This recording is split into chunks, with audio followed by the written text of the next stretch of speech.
Nah, pembuktiannya itu harus dicari. Tidak mungkin Yesus bernarasi kosong. Maka ada nggak yang mengaku sebagai Yesus atau bertemu dengan Yesus? Kan gitu. Nah, digenapilah dalam kitab Anda yang sering kita bahas di kitab Kisah itu baik 9 maupun 22, di situ berkata bahwa ada yang mengaku bertemu. Ada yang mengaku bertemu. Padahal Yesus berkata, setelah Yesus pergi terangkat sebelum kedatangan kedua kalinya, yang datang itu bukan Yesus, tapi Roh Kudus, Roh Penghibur. Ini dalam perspektif Kristen dulu, bukan Yesus. Karena Yesus harus tinggal di surga sampai waktu pemulihan segala sesuatu. Yesus belum saatnya turun, nanti akan datang. Dia tidak akan turun lagi. Dia belum saatnya turun. Begitu, Bang. Itulah pengakuan yang perlu dipertanyakan, di mana Paulus mengaku bertemu dengan Yesus. Di situ, Bang Krisna.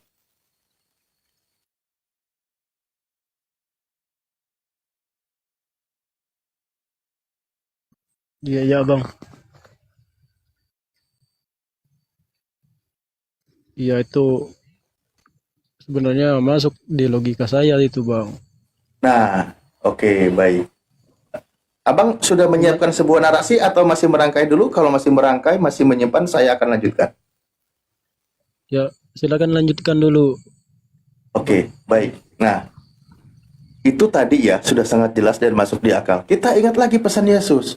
Bagaimana tentang nabi palsu, pengajar palsu, atau yang mengajarkan itu. Itu kita cari lagi pembuktiannya. Kata Yesus kan dari buahnya bisa dilihat. Ketika Yesus berpesan, waspadalah terhadap nabi palsu dan yang datang kepadamu dengan menyamar seperti domba, tetapi sesungguhnya mereka adalah serigala. Dari buahnya lah kamu akan mengenal mereka. Dapatkah orang memetik anggur dan seterusnya.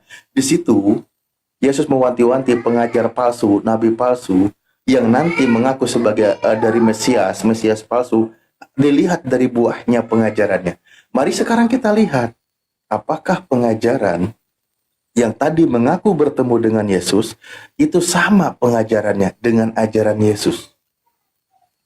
Mari kita lihat, bisa kita cari pembuktiannya. Ternyata memang banyak jauh berbeda. Contoh misal, ketika Yesus berkata bahwa satu iota pun tidak akan dihilangkan dari hukum Taurat, dia datang untuk menggenapinya, dia tidak menghilangkan, tapi pengajar lain mengatakan bahwa Yesus mati justru membatalkan hukum Taurat dengan segala perintah dan ketentuannya. Ini menunjukkan pengajaran yang berbeda. Berbeda, itu poin Yesus mengajar dan dia berkata, Bapa selalu menyertai aku, ia tidak pernah meninggalkan aku. Ia berkenan kepadaku sebab aku melakukan apa yang diperintahkan dan seterusnya. Yesus itu sangat dikasihi. Elohim, Bapa sangat mengasihi Yesus, tidak pernah membenci Yesus. Tapi kenapa ketika justru oknum ini mengatakan bahwa Yesus itu digantung di kayu salib menjadi manusia yang terkutuk? Ini pun berbeda kan? Nah, itu aja dulu. Belum lagi banyak yang lain. Saya cuma 2 poin prinsip itu yang disampaikan. Gitu, Bang. Bang, artinya apa? Dari pengajarannya kita bisa lihat. Gitu. Lalu si yang disebut nabi palsu itu apa nampak itu orangnya kah Bang? Loh, nampak. Nampak. Di dalam kitab Anda, 1 Yohanes 4, bahkan suruh diuji. Suruh Maksud maksud diuji. maksud saya itu Hmm. udah ketemu orangnya itu yang nabi palsu itu. Loh, kembali, orang mau sadar atau tidak? Kan gitu. Pengajarnya, makanya kan tadi kata Yesus, dilihat dari buahnya. Dilihat dari buahnya. Sorry, maaf, bentar.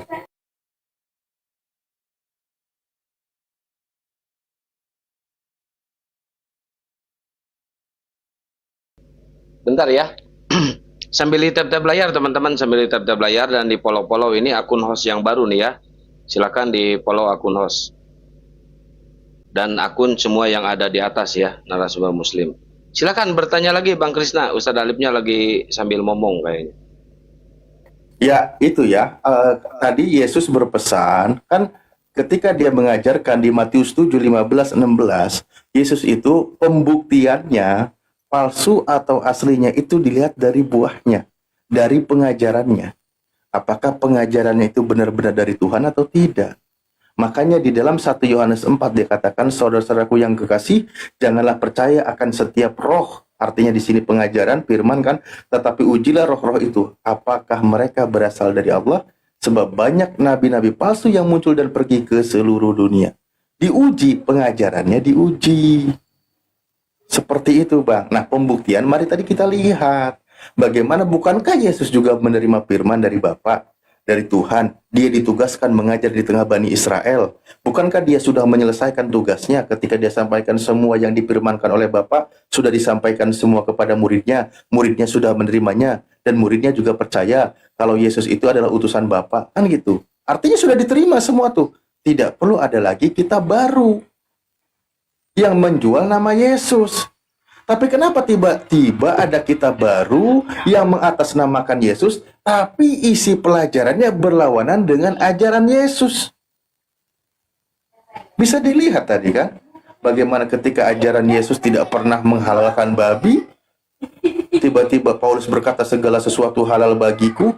Ketika dia berkata satu titik pun hukum para nabi, kitabnya para nabi dan kitab Torah Musa tidak akan dibatalkan.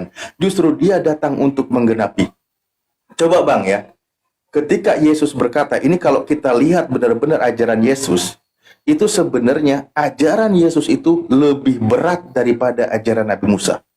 Kalau kita lihat, sebenarnya, kalau Anda mau cerna, yang tertulis di Matius 7, itu jelas ketika dia berkata bahwa aku datang bukan untuk menghilangkan hukum Taurat atau kitab para nabi. Aku datang bukan untuk meniadakannya, melainkan untuk menggenapinya. Sorry tadi saya bilang di Matius 5 itu ya. Matius 5 nomor 17 maksudnya. Itu dia datang, hukum Taurat Musa itu tetap ada, tapi dia datang genapi, sempurnakan. Dia genapkan bagaimana ketika masalah ajaran tentang hukum zina, hukum pencurian, itu dia genapi, penggenapannya tentu lebih berat. Karena sebelumnya sebatas seperti pengajaran Nabi Musa. Itu lebih berat. Contoh hukum zina hanya sebatas dohiriah saja. Ketika zaman Nabi Musa, kata Yesus, kamu telah mendengar firman bahwa tidak boleh berzina, kan gitu. Tetapi aku berkata kepadamu, barang siapa yang mengingini wanita dalam hatinya, maka dia sudah berzina dalam hati. Menginginkan seorang wanita, dia sudah berzina. Hukum berzina itu lebih berat lagi daripada hukum Torah Musa. Hukum Torah Musa itu dihukumi berzina ketika melakukan hubungan badan. Tapi hukum yang digenapi oleh Yesus, memandang seorang wanita saja itu sudah berzina. Lebih berat, itu penggenapan yang dilakukan oleh Yesus. Makanya di dalam Islam, ketika ada hukum, dihukumi berdosa masih perkara hati, alhamdulillah. Di situ dikatakan, Rabbana la tuhammilna ma la taqata lana bih. Aku tidak sanggup menanggungnya. Jadi di dalam Islam diperingan ketika masih dalam hati, masih rencana jahat, itu belum dihukumi berdosa. Tapi ingat, tadi saya kembali kepada poin Yesus, bahwa dia menggenapi itu justru lebih berat dari perkara Nabi Musa. Itulah penggenapan yang dilakukan oleh Yesus. Tapi kenapa tiba-tiba Efesus 2 nomor 15, dengan matinya Yesus sebagai manusia, ia telah membatalkan hukum Taurat dengan segala perintah dan ketentuannya. Semua dibatalkan. Padahal ajaran Yesus tadi bukan seperti itu. Dari buahnya kita bisa melihat. Begitu, Bang.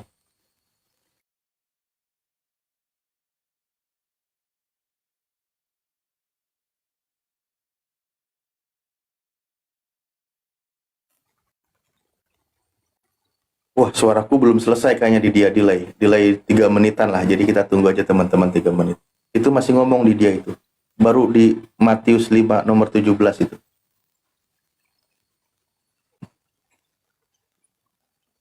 Dibuka mute-nya Bang Krisna. Itu masih di mute. Ya, abang. Itu kalau menurut Islam, benarkah ada 2 Kristus itu, Bang? Loh, di Islam itu sudah diwanti-wanti oleh Rasulullah. Bahkan Nabi kami itu dalam sebuah hadisnya, saya sampaikan poin-poinnya ya. Tidaklah Allah mengutus seorang Nabi kecuali seorang Nabi itu atau Rasul itu menyampaikan, mengingatkan kepada umatnya akan bahaya Dajjal. Nah itu, Dajjal ini penyesat, ya kan? Yang mengaku dia itu sebagai Tuhan, dia hebat, dia kelasnya nanti Lucifer atau iblis kan gitu. Nah, itu bahaya. Lalu berikutnya dijelaskan juga ada Al-Masih, tapi sebagai penyesat. Makanya umat Islam ketika sholat selalu berdoa di tahiyat akhir, Allahumma inni a'udzubika min adabil qabri wa min adabin nar wa min fitnatil mahya wa mamati wa min fitnatil masyihid dajjal. Dan aku berlindung kepada Allah dari cobaan, dari fitnahnya Al-Masih Dajjal. Artinya ada Al-Masih, ada Mesias, ada Kristus yang palsu yang akan menyesatkan banyak orang. Itu yang palsu. Yang aslinya tentu Ibnu Maryam, Isa Al-Masih putra Maryam. Dia yang palsu itu akan menyesatkan banyak orang. Makanya umat Islam selalu berlindung mohon pertolongan kepada Allah. Nah, itu satu di Islam, sangat jelas ada. Nah, kalau kita bahas buka kitab Anda, seperti yang sudah kita bahas berkali-kali, baik di Lukas 21 nomor 8 maupun Matius 24 nomor 4 dan 5, memang di situ Yesus sudah mewanti-wanti, waspadalah agar kamu tidak disesatkan, sebab akan datang orang memakai namaku dan berkata, akulah dia, akulah Mesias. Itu. Yesus berkata, jangan ikuti mereka. Dia itu akan menyesatkan banyak orang. Bahaya itu. Apalagi pasti Mesias palsu ini nanti ngaku sebagai Tuhan. Padahal Mesias yang asli dengan terang-terangan dia mengaku sebagai utusan Tuhan. Berkali-kali puluhan ayat diucapkan oleh Yesus, segala perbuatan, segala tindakan, segala pekerjaan itu sedang membuktikan kalau dia itu utusan Tuhan. Maka kalau orang menuhankannya, pasti itu mengikuti Mesias palsu alias Mesias penyesat. Begitu Bang Krisna. Itu kan yang datang nanti di akhir zaman. Apa itu? Yang Mesias palsu itu. Loh, waktunya sudah dekat. Baca Lukas 21 nomor 8, Bang. Lukas 21 nomor 8 itu paralel dengan Matius 24, Bang. Matius 24 nomor 4 dan 5 dan 23 ke bawah lagi.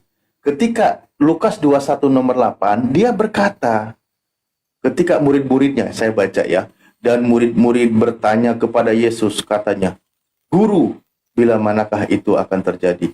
Dan apakah tandanya kalau itu akan terjadi? Jawabnya, waspadalah supaya kamu jangan disesatkan, sebab banyak orang akan datang dengan memakai namaku dan berkata, akulah dia, dan saatnya sudah dekat, janganlah kamu mengikuti mereka. Saatnya sudah dekat, sumber air sudah dekat, Paman.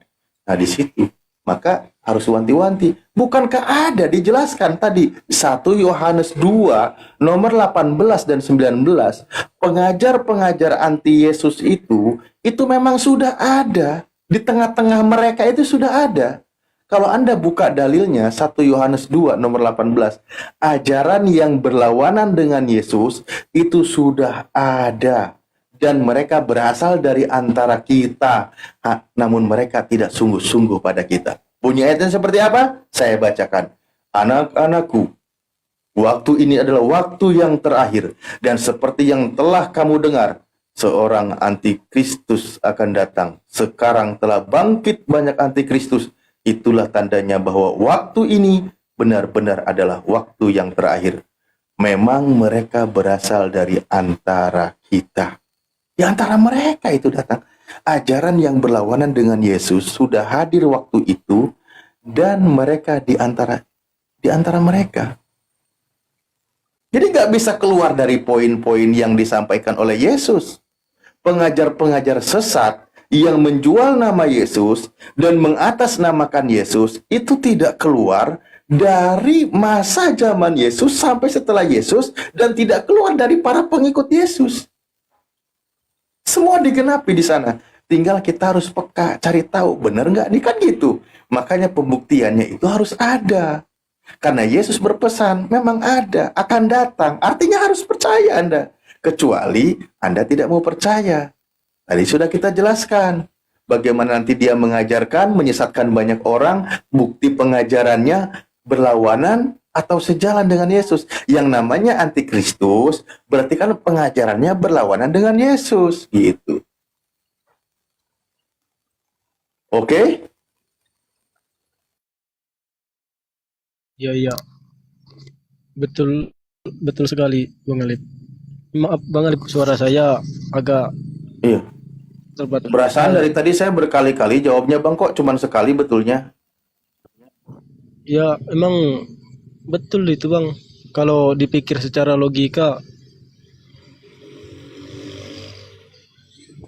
Ya coba Bang Krisna, saya pengen tahu ketika kemarin kan Anda bilang biar Ustadz Alif juga Pak tahu ya, kayaknya Ustadz Alif kemarin nggak dengar. Anda kan bertanya kepada pendeta kemarin ya, Pak Pendeta, ya, ya, kenapa Kristus itu atau Yesus itu ada dua? Jawaban pendeta apa itu? ya, imanin saja, jangan ini katanya, jangan cari-cari tahu tentang itu, karena logika manusia nggak sampai ke sana katanya. Itu nggak Waduh. masuk logika, pendeta, saya bilang gitu. Nah, itu awal mulanya di situ tadi ya, nggak percaya lagi sama kekristenan. Waduh, benarlah seperti tadi yang disampaikan kalau gitu di siang hari kita bertemu dengan Bang Rostrum, di mana dia itu adalah sebagai peneliti kritikus teks, tapi dari internal Kristen yang menelaah. Tiba-tiba ketika booming ini, glow tentang materi dua Kristus, ada dua Kristus, pihak gereja itu banyak kepanasan, bingung meredam jemaat, bagaimana memberikan jawaban yang baik dan benar. Salah satunya agar cepat itu adalah imani saja. Sekarang pun katanya dalam pembahasan yang serius, materi tentang ada dua Kristus. Tadi siang loh ya, Bang Rostrum namanya, orang yang memang di belakang layar dalam hal kitab kekristenan. Dia ceritakan seperti itu. Memang tema ini membuat mereka kalang kabut, merasa belum siap untuk menjawab pertanyaan dari jemaat. Makanya saya bilang, kenapa teman-teman Kristen pengajarnya, teolognya, scholarnya, kenapa terlambat? Sudah 2000 tahun kok Yesus menyampaikan. Kenapa belum dikasih tahu para jemaatnya? Dan kenapa para pendetanya belum siap menerima pertanyaan itu? Padahal sudah berlalu 2000 tahun. Apa ini tanda-tanda memang sudah makin dekat kalau Yesus yang asli sudah mau datang? Sehingga umat Islam sendiri justru yang mengembalikan teman-teman, menyadarkan bahwa ini loh pernyataan Yesus yang perlu kalian dengar. Benar kata Yesus. Di Matius 7 dari buahnya kan dia memanggil Yesus Tuhan. Semuanya pakai nama Yesus. Bernubuat pakai nama Yesus, bermukjizat pakai nama Yesus. Itu dicontohkan oleh Yesus. Siapa yang bernubuat pakai nama Yesus, bermukjizat pakai nama Yesus, mengusir setan pakai nama Yesus, siapa pelakunya? Nggak ada orang Kristen bisa menuduh kepada umat Islam, nggak bisa. Kepada Hindu nggak bisa, Buddha apalagi, semua nggak ada bisa. Karena semua itu mereka tidak melakukan kecuali oleh Kristen. Kembali kepada teman-teman Kristen. Orang yang bernubuat, bermukjizat, ngusir setan pakai nama Yesus dan manggil Yesus Tuhan, itu adalah orang-orang Kristen. Dan disitulah dia berkata, enyahlah daripadaku, aku tidak mengenal engkau, kalian semua pembuat kejahatan. Itu Yesus yang bilang, bukan kami. Kami hanya mengulang pernyataan Yesus yang dicetak oleh orang Kristen. Tapi kenapa tidak diajarkan di gereja? Kan lucu. Paling ya surat-surat Mr. Paul aja yang selalu diajarkan tentang kabar gembira, dosa sudah ditebus, percaya dia Tuhan, mati di kayu salib, kalian diselamatkan, imani saja, beriman, gitu kan? Yang selama ini dapat pelajaran. Makanya saya juga sering bingung, kenapa teman-teman Kristen ini ketika dia bernarasi menyampaikan dalil, jarang sekali mengeluarkan dalil berdasarkan pernyataan Yesus. Malah pernyataan oknum lain yang mengatasnamakan Yesus. Padahal narasinya berlawanan dengan narasi Yesus. Itu yang sering kami pertanyakan. Itulah yang kata Yesus tadi, Yesus yang asli, enyahlah daripadaku, kalian semua pembuat kejahatan. Masya Allah. Syukron, Mbak Yayu. Berarti Bang Krisna keluar pertanyaan itu setelah nonton Bang Juma debat dengan si RK berarti ya Bang Krisna? Ya bang, saya nonton di YouTube itu. Wah Ada iya, berarti ini gara-gara si RK nih kalau Bang Krisna mualaf nih, Masya Allah nih. di beranda itu Iya kan bang, di banyak beranda. itu yang ngelepin.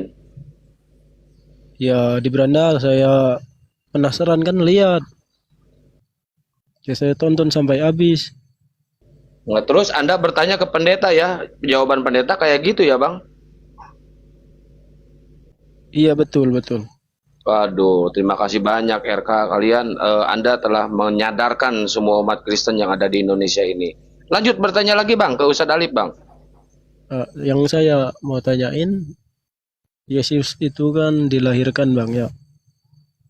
Dari umur dia keluar dari Bunda Maria sampai ke dewasa itu nggak ada ceritanya itu.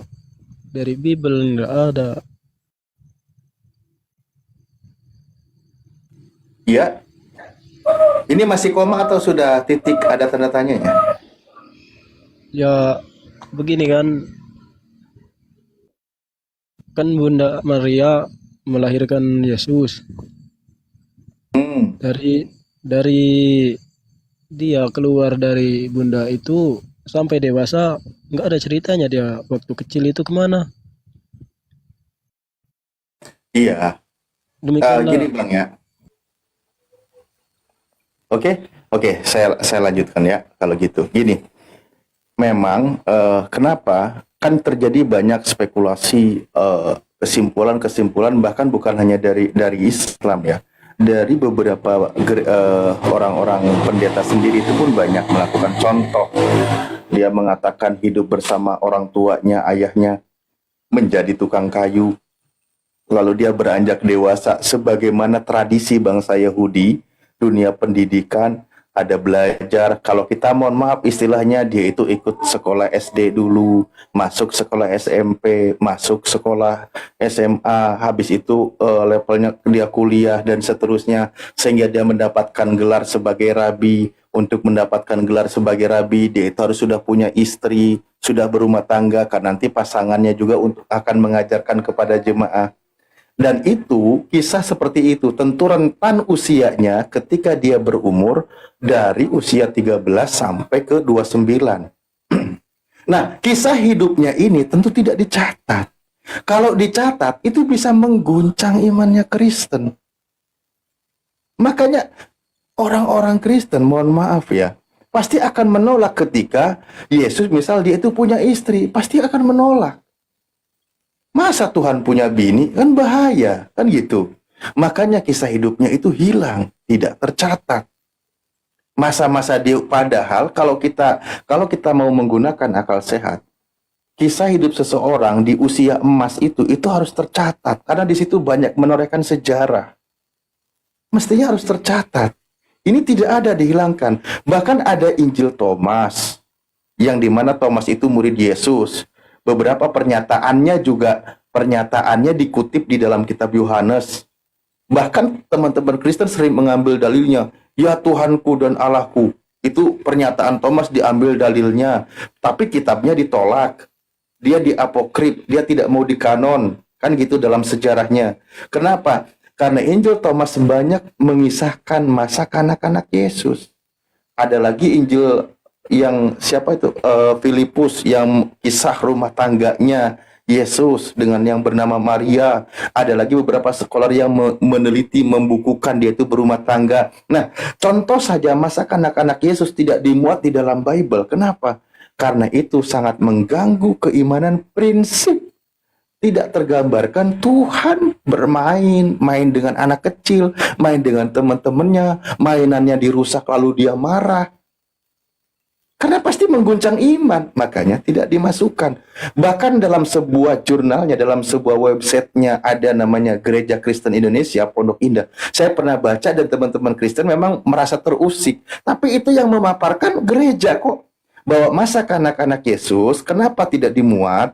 Karena itu tidak menarik menurut mereka dan bisa mengguncang keimanan. Loh iya dong, masa kanak-kanaknya nakal, bengis, sering berantem. Masa Tuhan berantem sama orang lain? Lagian juga ini teman-teman sebayanya apa nggak tahu yang mau dilawannya itu adalah Tuhan? Nggak takut apa? Kan gitu. Sekali mukul ada yang sampai nangis laporan sama bapaknya. Bapaknya itu anaknya laporan kedengeran sama bapaknya Yesus yang bernama Yusuf. Nah, Yusuf marah sama bapaknya, marah sama Yesus. Itu ada kisahnya. Itu dikisahkan. Saya bisa aja tampilkan datanya sih, tapi kepanjangan. Tapi saya narasikan aja dan saya tidak ngarang. Dan itu yang membuat ceritanya itu dari kalangan Kristen. Dan itulah kenapa banyak disembunyikan. Kalau di Islam, mau dia berumah tangga, dia menikah, sah-sah aja, orang dia manusia sempurna kok. Dia cowok sejati kok, cowok tulen kok, kan gitu. Itu Bang. Terima kasih Bang. Emang jawabannya yang masuk itu ketika saya cari tahu jawaban-jawaban di mana-mana itu ya cuma di Muslim. Setiap saya bertanya ke teman saya, ya masuk di akal jawabannya. Kadang kayak gitu. Lalu ada usul dari teman saya, coba sekali lihat cara ibadahnya orang Muslim, lalu bedakan dengan gereja. Penasaran saya, lalu datang ke masjid dari saya nggak ikut apa sholat kata orang kan, saya hanya melihat. Setelah mereka selesai, saya ikut keluar. Lalu saya berpikir itu orang Muslim kalau berdoa seperti meminta kesungguhan kepada Tuhan, sedangkan kami berkatilah Tuhanmu. Lalu masukkan uang, cium kaki bayi anak kecil itu, cium kaki patung Yesus. Itu kadang saya, kenapa iman kami kayak gini, kayak orang bodoh.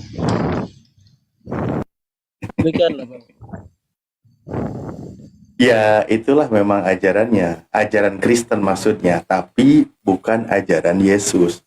Ajaran Yesus, bahkan dia mengatakan tidak ada yang dihilangkan, apalagi 10 perintah Tuhan, prinsipnya.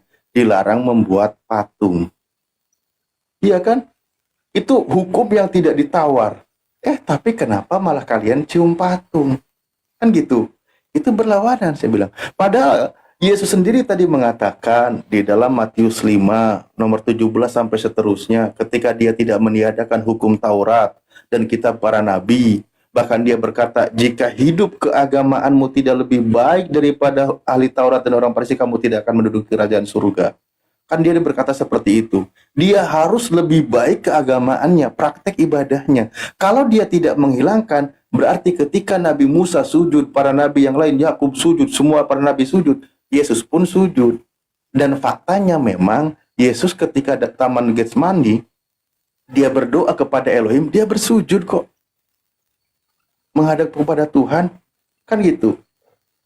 Ya, Dia berdoa kepada Tuhan. Ya itu Ya yang saya seperti lihat itu. ketika Muslim beribadah. Dia tunduk dia.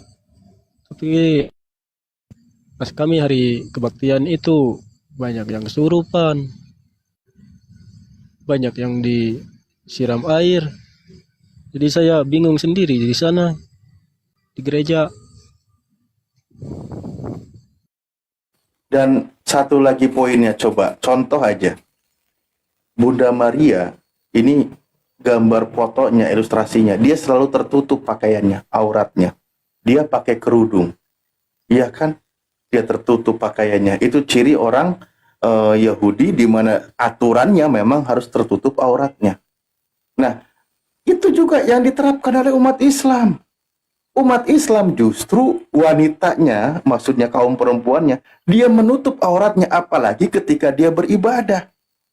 Ini yang anehnya, kadang-kadang foto Bunda Marianya dipajang di gereja, Bunda Marianya tertutup pakaiannya, tubuhnya dia pakai jilbab.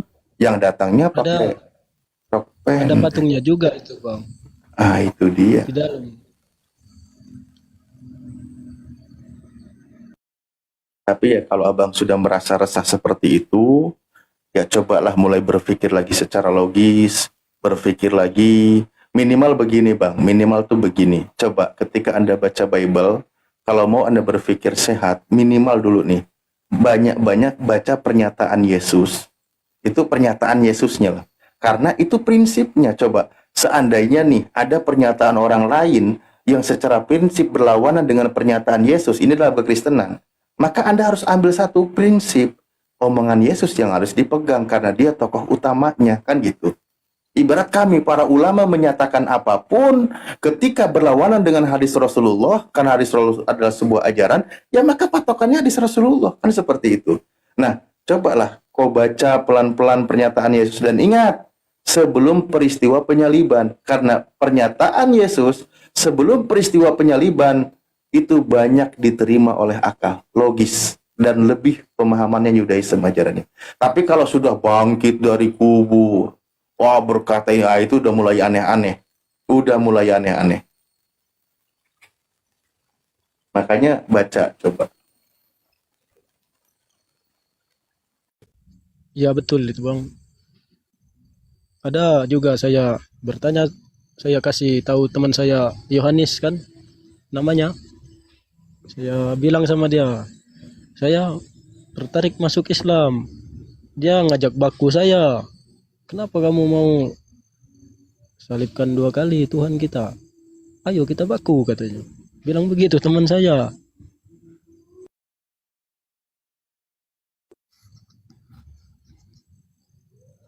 Saya nggak mau.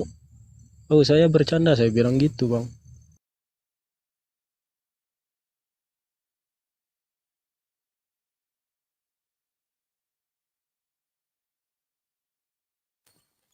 Masih ada lagi bang yang mau diungkapin? Udah bang. Oh malam. Enggak, itu di bawah ada yang minta abang coba ungkapin aja terus bicara gitu kan. Biar kita menyimak. Minta apa itu bang? Ya keluh kesahnya mungkin disampaikan. Silakan. Ya keluh kesahnya nggak ada sepertinya bang. Cuman ada niat sih saya mau mualaf. Cuman nanti saya pulang dari Alhamdulillahirrabbilalamin. Udah niat juga udah bagus Bang Abang. Udah sebenarnya udah masuk Muslim, cuma belum ikrar aja ya Ustaz Alif ya. Baru di pintu gerbang. Kuncinya belum diambil. Tapi ingat Bang, masalah umur kita nggak ada yang tahu loh Bang. Kita nggak ada maksa ya di sini teman-teman yang di bawah yang typing. Kita nggak ada maksa di sini. Kita cuma ngasih pelajaran ya.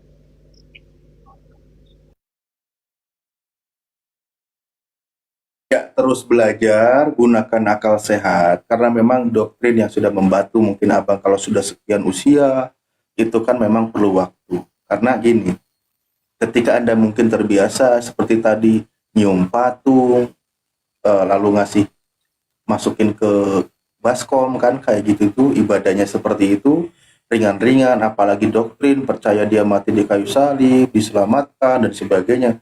Nah, seperti itu yang sudah tidak logis dipikir, tapi ketika Anda berhijrah menjadi muslim, Anda harus menjadi seorang yang taat, totalitas tunduk patuh kepada Tuhan. Harus. Ya memang perlu kesiapan mental, siap, gunakan juga akal sehatnya, karena menjadi seorang muslim itu tidak boleh meninggalkan akal sehat. Justru kalau orang akal sehatnya tidak ada, tidak berlaku muslimnya. Karena muslim itu untuk yang berakal sehat. Contoh, sholat. Sholat itu berlaku bagi orang yang waras, yang sehat akalnya. Kalau dia tidak sehat, nggak wajib dia sholat gitu. Jadi silakan belajar pelan-pelan. Ya, seandainya Islam dibolehkan memaksa, tentu kami akan paksa Anda dengan segera. Tapi karena dilarang, ya udah. Kami hanya sebatas menyampaikan, cuman kita tidak tahu apakah Anda rungkat duluan atau Anda sudah syahadat baru rungkat dipanggil Sang Pencipta, itu nggak tahu.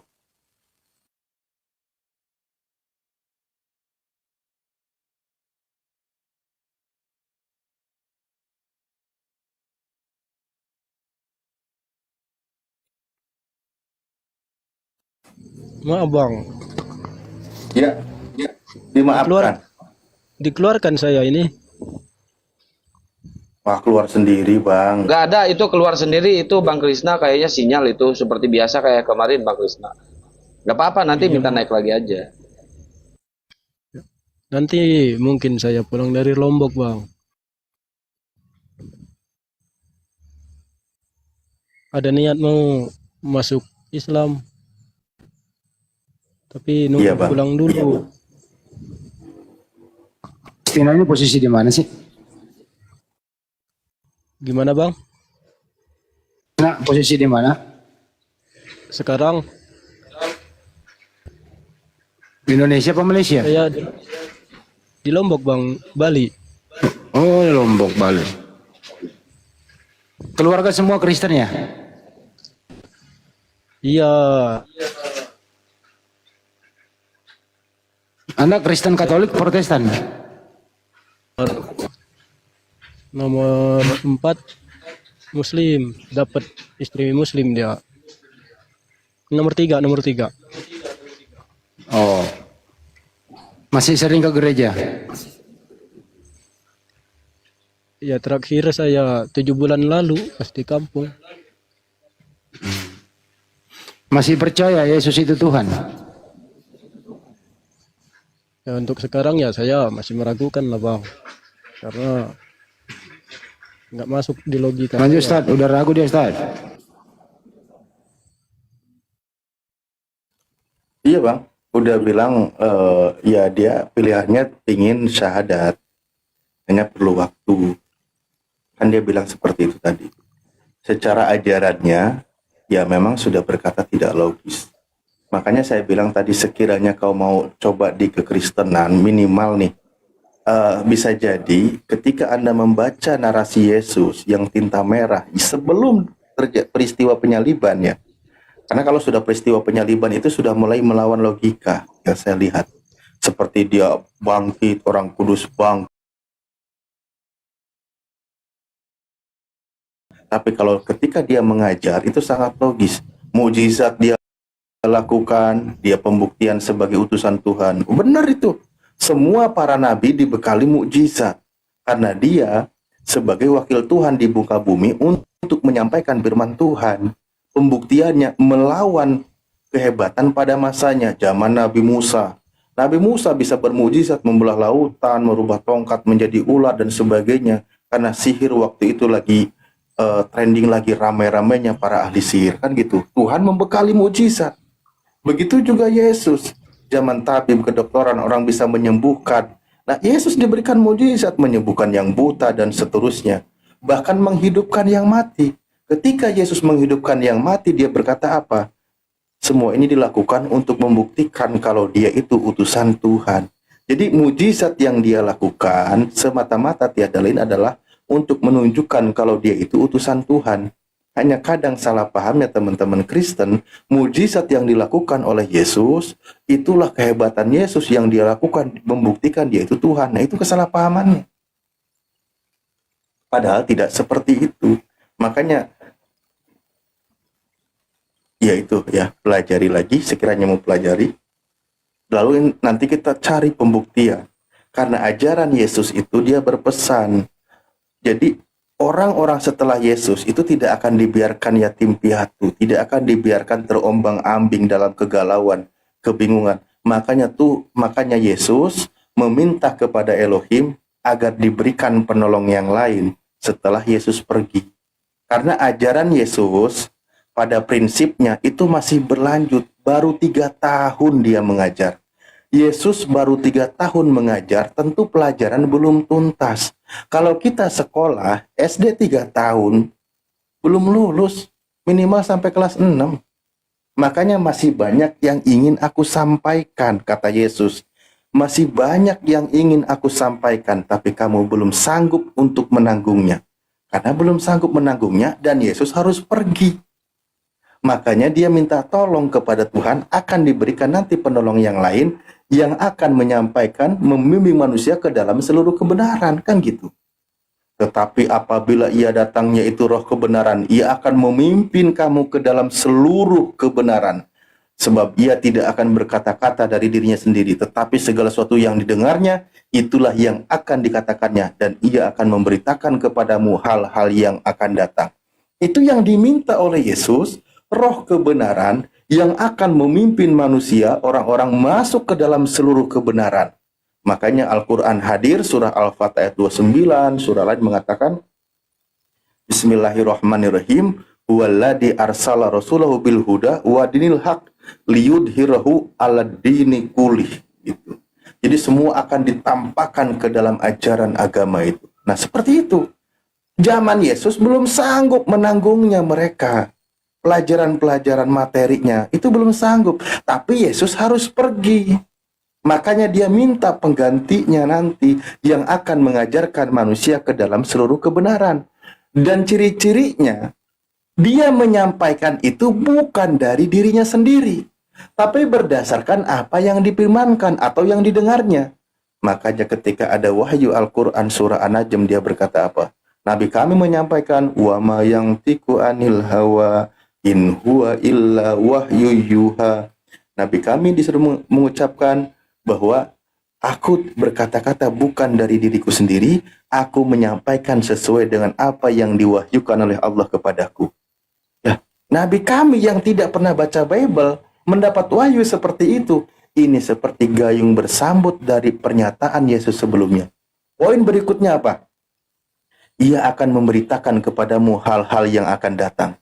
Loh iya, peristiwa yang akan datang, kemajuan zaman dan sebagainya, bahkan sampai nanti hari akhir dikabarkan secara detail oleh Nabi kami. Kitabnya zaman Yesus, zamannya pengobatan, zaman batu, tentu nggak ada kabar yang sampai jauh tentang bagaimana informasi manusia diciptakan dari Allah komudgoh, segumpal darah, bagaimana perkembangan janin, itu tidak ada kabar seperti itu. Tidak dikabarkan bagaimana ada api dasar lautan, karena sulit pembuktiannya. Tapi nanti yang membawa kabar baru itu akan memberitakan hal-hal yang akan datang. Ketika Al-Quran mengabarkan bahwa ada api dasar lautan, ternyata di zaman abad ke abad kemudian ada benar api dasar lautan. Ketika Al-Quran mengabarkan apalagi itu, dua air yang bertemu tapi tidak bercampur, yang satu tawar, air laut. Itu belum tahu, belum ada zaman Nabi kami yang nyari nyampe ke sana. Tapi di zaman yang akan datang itu diberitakan dan betul ada. Nah itu tanda-tandanya. 1400 tahun lalu wahyunya sudah datang, pembuktiannya kemudian dia memberitakan kepadamu hal-hal yang akan datang. Itu baru perkara hal yang akan datang duniawi. Bagaimana juga peristiwa kiamat, terjadinya kiamat, langit bumi diguncangkan. Al-Quran lebih detail lagi penjelasannya daripada kitab-kitab yang lain. Karena memang dia menyampaikan bukan dari dirinya sendiri, dia menyampaikan berdasarkan wahyu dari Tuhan, dan dia memberitakan hal-hal yang akan datang. Kalau Anda percaya terhadap pesan Yesus, nubuatan Yesus, mestinya didengar ucapan itu, lalu kau cari siapa yang menggenapinya. Kan itu poinnya, Bang. Kalau Anda memang mendengar pernyataan Yesus. Satu lagi poinnya, ketika Yesus berkata, segala hak sebagai umat istimewa nih, dicabut dari bangsa Yahudi. Ini kata Yesus di Matius 21 nomor 43. Hak istimewa umat Yahudi dicabut dari bangsa Yahudi, diberikan kepada bangsa lain, di mana bangsa itu akan menjalankan perintah Tuhan. Keistimewaan sebagai umat Tuhan dicabut dari bangsa Yahudi, diberikan kepada bangsa lain. Ciri-cirinya bangsa itu menjalankan perintah Tuhan. Itu pesan Yesus, nubuatan Yesus, itu juga harus dicari. Kalau memang Anda benar-benar mendengarkan pengajaran Yesus. Coba kalau Anda buka, ada Bible. Yang tadi saya bahas itu Yohanes 16, 13, 14. Di sini sekarang Matius 21 nomor 43. Ketika dia berkata bahwa, oh sudah selesai. Makanya kenabian, status kenabian di Bani Israel ditutup oleh Yesus. Dan ketika ditutup oleh dia, sudah dicabut hak istimewanya, diberikan kepada bangsa lain. Di mana bangsa itu menjalankan perintah Tuhan. Siapa yang menggenapi? Ada nggak bangsa lain yang menjalankan perintah Tuhan selain dari Nabi Muhammad SAW?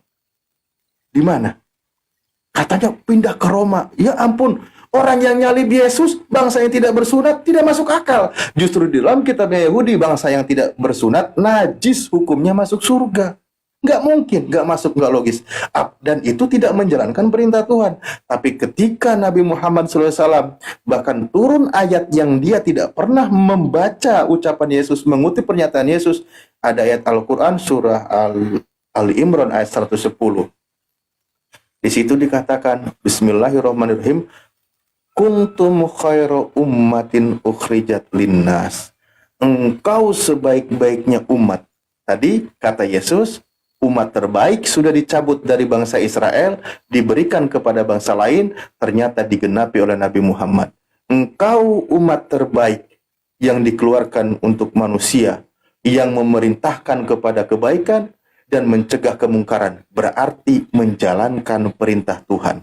Makanya ayat itu selanjutnya bunyinya, seandainya para ahli kitab beriman kepadamu, tentu baik mereka. Sayang sekali di antara mereka ada yang beriman, namun kebanyakan mereka itu fasik atau menolak. Karena mereka nggak mau menerima kebenaran. Begitu saudara. Begitu saudara. Kalau Anda mau dengar pernyataan Yesus, atau dikira ngarang, saya perlu buka share. Nggak perlu lah ya. Silakan. Nggak perlu lah, Bang. Ini kalau syarat masuk Islam itu apa sih, Bang? Ini kan ada teman saya, kamu ke masjid aja katanya. Kalau mau bagus hari Jumat. Kenapa? Karena pasti rame katanya. Bilang begitu. Itu syaratnya apa aja, Bang? Syaratnya, siapin kambing. Enggak.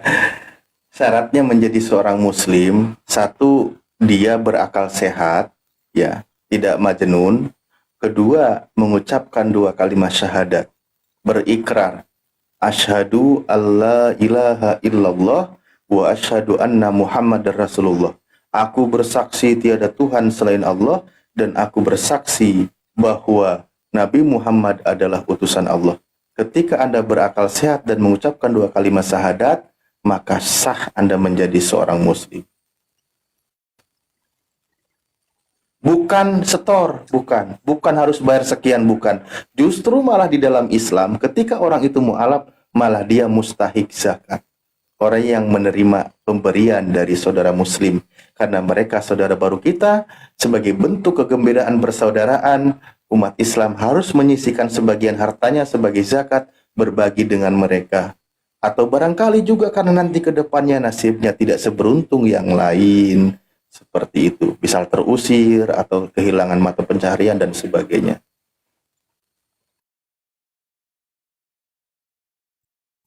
Baiklah, Bang. Terima kasih ya, Bang. Nanti kalau saya sudah resmi menjadi mu'alaf, ya saya syahadat lagi di Komal Abang lah nanti insya. Ya.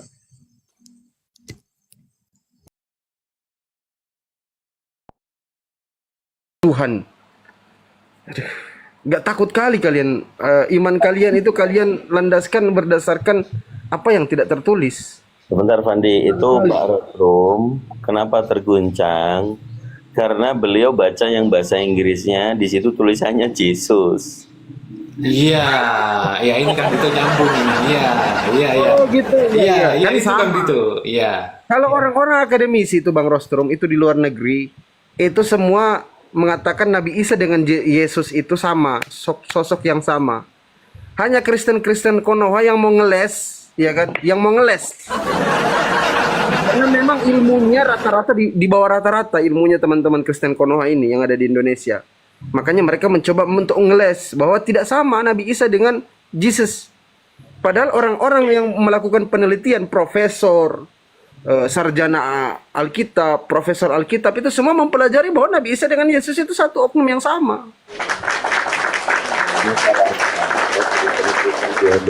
Ini cuma satu kata, nggak mau dianggap kalah, itu yang pertama.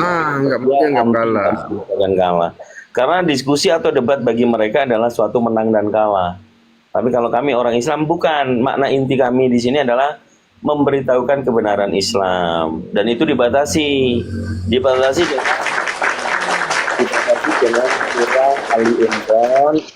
surah Ali Imran ayat 19. Inna dinna indallahil Islam. Yaitu, tapi pembatasannya ada di surah Al-Baqarah ayat 256. La ikraha fidin. Jadi tidak ada unsur paksaan memeluk agama Islam. Itu tidak boleh dipaksa. Itu dinding pembatas buat kami para jihad dakwah diskusi lintas agama. Kami dibatasi dengan itu. Kami tidak boleh memaksakan orang memeluk agama Islam. Biarkan memang benar-benar hidayah dari Allah itu mutlak. Sehingga tidak ada lagi nanggung atau dalam keraguan-raguan. Karena hidayah itu kalau sudah tertuju kepada makhluk, maka itu akan bulat menjadi khafah. Begitu Pak Rizrum. Bro, kalau yang mengguncang sebenarnya begini. Ini terutama buat orang Katolik ya. Itu di surah Al-Maidah tadi, ayat yang ke-116. Setiap mu'alaf dari Katolik itu membaca itu nangis.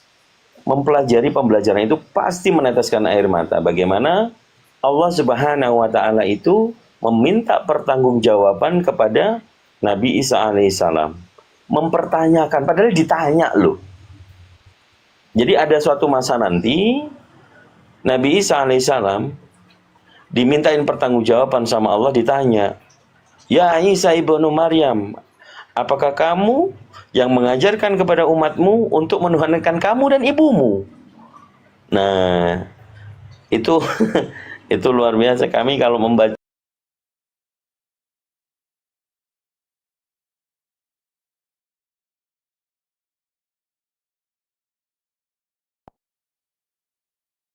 itu salah satu manfaatnya kalau ada dokumentasinya, kalau terekam di sosial media. Jadi di sini misal di bawah ada yang agak ragu, ingin syahadat, bingung, Anda mengucapkan 2 kalimat syahadat, yang lain mendengar tersentuh dengan kalimat Anda, menambah yakin, saya juga ingin cepat menyusul. Alhamdulillah, jadi ladang pahala untuk Anda. Bagaimana ternyata ribuan orang bisa terinspirasi dengan kalimat syahadat Anda. Barang siapa yang menunjuki kebaikan dan orang itu melakukannya, maka pahalanya seperti pelakunya. Itulah hebatnya di dalam Islam. Seperti itu Bang. Ya. Tapi semuanya dimanapun boleh, tidak ada yang salah.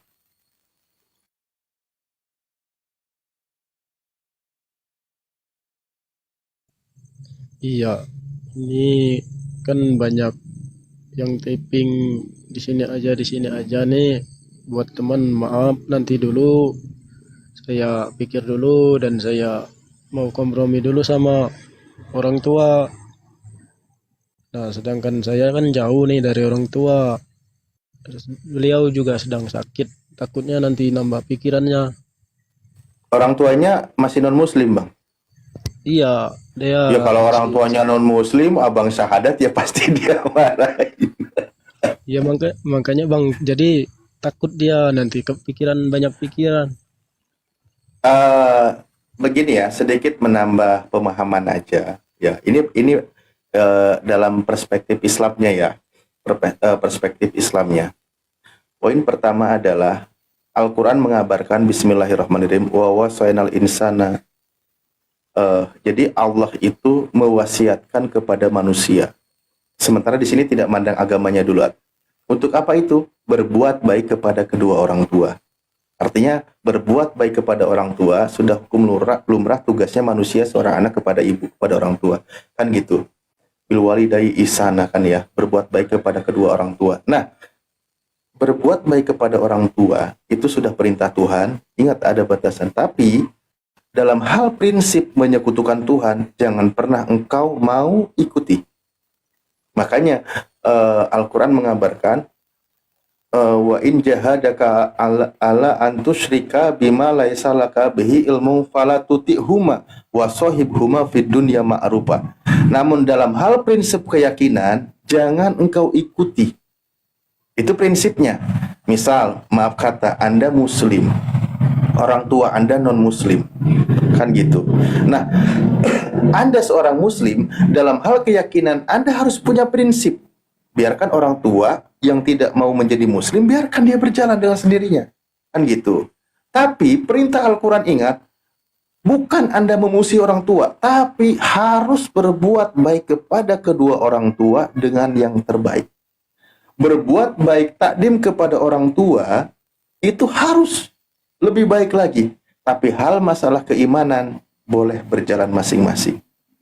Tunduk patuh terhadap orang tua sebagai anak tetap wajib dilakukan. Itulah pesan di dalam Islam. Gitu. Justru kalau Anda sudah menjadi seorang muslim, perbuatan baik Anda terhadap orang tua sudah harus lebih baik daripada Anda sebelum muslim. Walaupun orang tuanya beda keyakinan. Tapi untuk mengikuti keyakinannya, jangan gitu, karena itu garis pemisah.